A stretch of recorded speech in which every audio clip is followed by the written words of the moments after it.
ভাই এভাবে কতদিন ডিম দেবে একভাবে? 1.5 বছর দিব একভাবে 1.5 বছর? 1.5 বছর। 1.5 বছর ডিম দেবে না?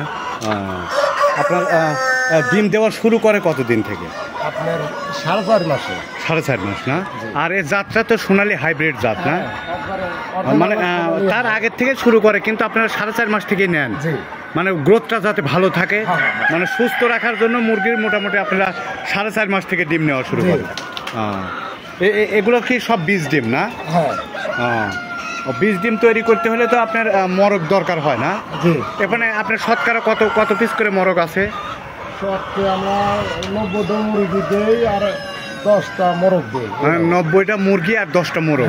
অনেক পিছনে 10টা মোরগ থেকে 90টা মুরগির সাথে। এতে আপনার পার্সেন্ট খুব ভালো হবে। একবারে আপনার একভাবে 1.5 বছর ডিম দিবে? 1.5 বছর রাখা যায় আর কি। 1.5 বছর হয়তো খাদ্য আমরা দিতে পারি না। হ্যাঁ।